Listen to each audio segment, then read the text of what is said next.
안녕하세요. 교육진단 영어 완성 시간입니다. 지난주에 방송에서 엄청난 폭탄 선언을 해주셨죠. 태환쌤께서. 동일학년에서도 학력 격차가 4년씩이나 나는 것이 현재 영어 교육의 상황이다. 야, 이거 다른 교육방송 유튜브에서 계속 따라갈 것 같습니다. 역시 내공은 하루아침에 만들어진 게 아니야. 자, 그럼 오늘은 그 청취자분들이 그 되게 많이 그 태환쌤한테 얘기를 듣고자 합니다. 그러면 수능 이제 어떡하냐. 응? 동일학력 격차 4년이라고 이야기했으니 책임져라. 뭐 이런 댓글 보셨죠? 네네네. 네. 보셨답니다.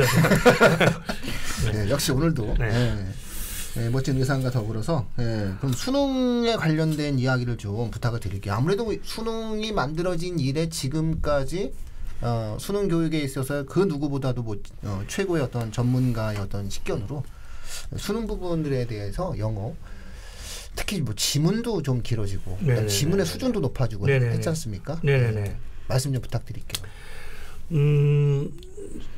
결론부터 말씀드리면 이 아이들이 지문 해독력, 그죠? 해독력의 승부, 사실 그 중등부까지는 문법을 강조한단 말이죠. 우리나라 대한민국 교육이 내신을 중시하다 보니까 그러니까 아이들이 문법을 중시하다가 독해의 깨달음, 중요성의 깨달음을 고등학교 2학년 가서 느낀단 말이죠. 늦었죠.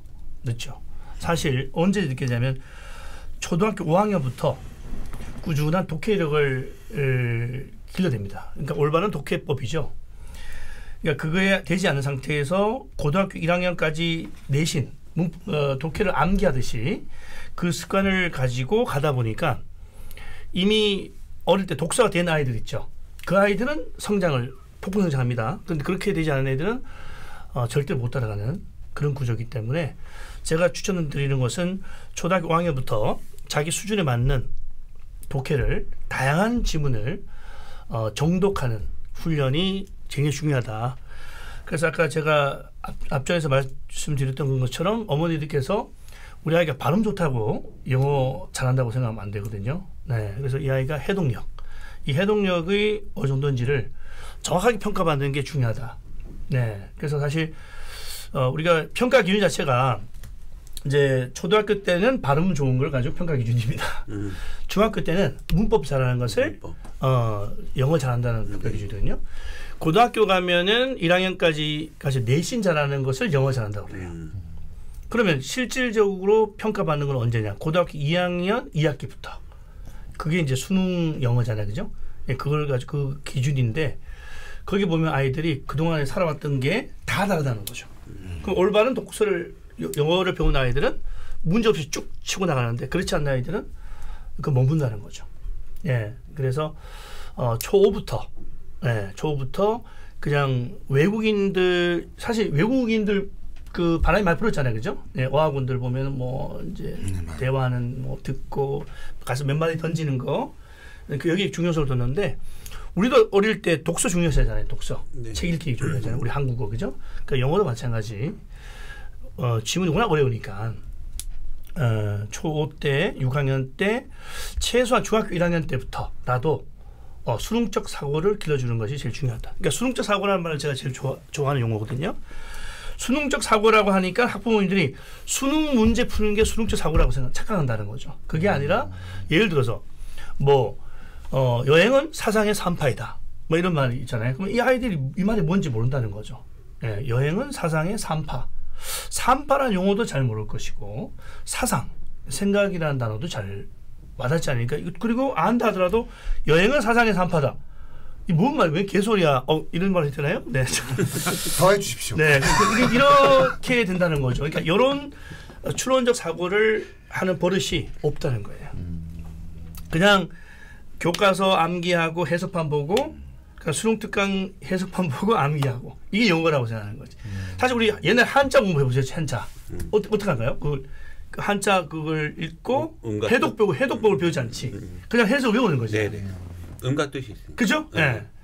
그렇듯이 영어를 그렇게 한다는 거죠. 그러니까 뭐 여행은 사상의 산파다는 말이 뭔지도 모르고 그냥 여행은 사상의 산파다 외우는 거예요. 해석판을 가지고. 네, 이걸 고쳐야 된다는 거죠. 그러니까 이게 해독이 자동적으로 되려고 그러면 이제 단어에 대한 올바른 이해도 필요할 것이고 구문독해, 문장을 올바로 해석하는 걸 배워야 되고 문단을 다루는 법도 배워야 되고 그래서 제가 다 나눈 게 뭐냐면 이 아이는 문장이 안 돼요. 문장을 못 보는 아이한테 문제를 풀린다는 거죠. 어떻게 생각하세요? 어떻게 문장도 모르는데 어떻게 그렇죠. 지문을 할 수 없잖아요. 그 단어도 안 되는 아이한테 문장을 보라 또 안 되는 거잖아요.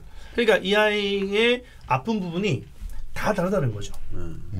간이 안 좋은가, 그죠? 어디 뭐 등이 안 좋은가, 발바닥이 안 좋은지 다 사람마다 틀리니까 그걸 잡아내서 CT 촬영을 해서 네, 거기에 대해서 명확하게 잡아주는 게 중요하다는 거죠. 그래서 우리가 일타다수를 해버리면 학력차가 4년 차이잖아요. 그럼 이 아이는 뭐 온몸이 아픈 아이야. 완전히 종합병원이에요. 근데 이 아이는 발가락이 아파. 그러면 얘는 발가락만 치료해주면 되는데 같이 앉아가지고 뭐 한다는 게 안 맞잖아요. 네, 그래서 이 아이는 문장부터 뚫어줘야 된다. 그러니까 문장을 뚫어줘야 되고 또 문장 수준도 기본이냐 종합이냐 뭐 좀 실력 수준이냐 정말 언어가 안 되는 아이인지를 다 파악해서 집중 공략을 해야 된다. 네, 그렇지 않으면 이 수능을 헤쳐나갈 수 없어요. 네, 사실 상위권 3점짜리 문제들은 진짜 외국인들도 풀어도 틀리잖아요. 그 유튜브 보면 나오지 않습니까? 외국인들 상대로 풀려보면 한국에서 문제를 왜 이따 내냐고, 왜 이런 걸 내냐고, 우리도 못 푸는데. 네. 근데 워낙 우리 아이들이 똑똑한 애들 많습니다. 한국 사람들 많아요.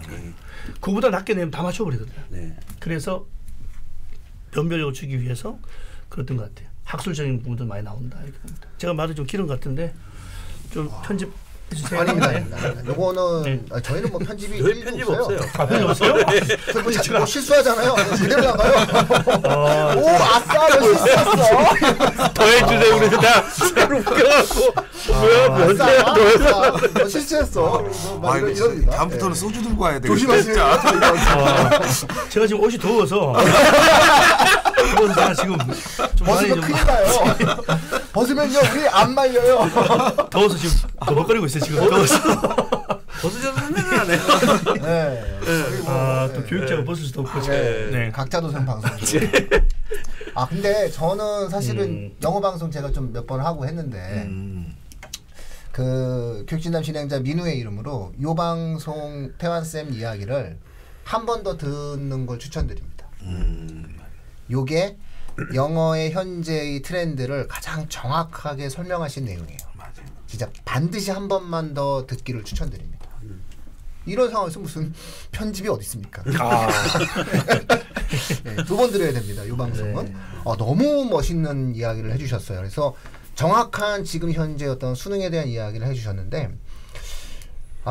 제가 지금 또 그러면은 2차로 지금 질문을 드리고 싶은 게 2005년 지금 여기 주신 자료에 보면 2005년에 어떠한 그 수능 지문하고 2023년에 지금 영어 수능 지문 자체가 지문 길이가 굉장히 길어졌다 이런 말씀을 하셨는데 아무래도 이 지문의 길이가 길어졌기 때문에 그 태환쌤이 좀 전에 설명하셨던 대로 단순하게 구문을 암기하는 것으로는 수능을 풀 수 없다. 지금 이렇게 가장 강력한 증거로 지금 제시해 주신 거죠. 그 길이가 사실 뭐 길이가 짧다 길다가 난이도 조정을 하는 건 아니거든요. 어떻게 보면 길면은 뭐 힌트가 더 많을 수도 있잖아요. 근데 이제 내용 자체 사고력을 요구하는 그런 지문들입니다. 그래서 저번에 예를 들어서 이제 2005년도 그 전이다 그러면은 사실적 이해가 많죠. 그러니까 정보, 인포메이션, 그러니까 정보를 주는 거가 주요 목적이었다면 이건 정보가 아니라 캐내야 돼요. 의미가 숨어 있어요. 이게 추론해내야 된다는 거죠. 이게 힘든 거죠. 네, 그러니까 추론이라는 것은 작가가 정확한 답을 주지 않잖아요. 영화도 보면 요즘 그런 영화들이 많이 나오잖아요, 그죠? 네, 그 부분에 결말을 독자 네가 알아서 해라, 네가 알아서 해석해라 그런 개념인데 그런 거죠. 즉 뭐 나는 바보이다라고 하지 않죠. 너는 바보이다가 아니라 그냥 이렇게 읽어봤을 때 너는 바보인 거야 아니면 천재인 거야 이건 이제 판단을 문맥을 통해서 잡아내라는 거죠. 옛날 같으면 너는 바보이다고 정확한 정보를 줬습니다. 요즘은 주지 않는. 그러니까 모든 그거는 이제 지금 문화예술 같은 경우도 다 그렇게 나오는 것 같아요. 답을 줘버리면 재미없잖아요, 사실이죠. 답을 줘버리면 재미없는 거죠. 그런 쪽으로 방향이 바뀌고 있다. 지문 길이도 물론 길어졌지만, 네, 뭐 그런 게 차이인 것 같습니다. 네. 야, 요것도 한 번 더 들으시기를 추천드립니다. 네, 그래서 아마 요 방송은 3주 요 방송은 영어 수능 영어의 성지가 될 겁니다. 네, 맞아요. 네, 왜냐면은 지금 이 방송을 하고 난 다음에 그 많은 영어 선생님들이 따라하셔도 괜찮겠어요? 아유, 전 네, 뭐 갑자기 네. 섬찟하신 거 같아요. 내가 왜 그랬지? 지금 좀 떠시는 거 아니에요? 지금 손이 아직 보여준 게 없습니다. 네, 아직 보여준 게 없어요. 네네. 그래서 요 두 가지는 정말 의미가 있어요. 그래서 저 뿌듯하네요 지금. 교육진담이 그래도 영어만세 방송 진행을 해서 시청자분들에게 이러한 좋은 정보, 고급진 정보를 드렸다라고 한 좀 자부심이 좀 생깁니다. 네, 그래서 추론적인 형태.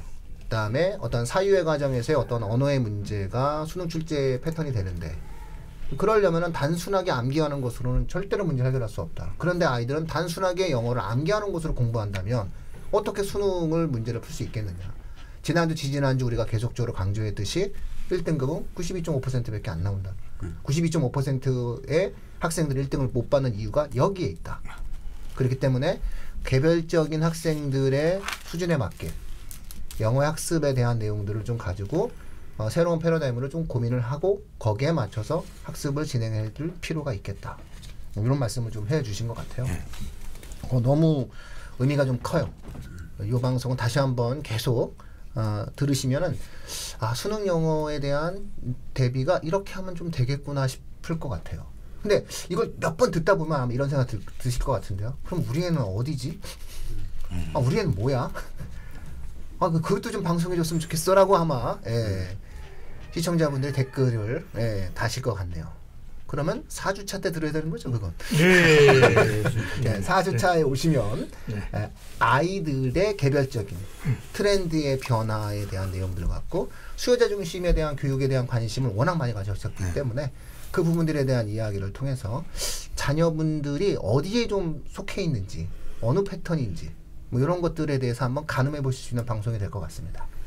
다음 주에 보면 됩니다. 말 오늘 안 시켰다고 지금? 아닙니다. 저 해치지 않죠? 우선 카메라 꺼지면요.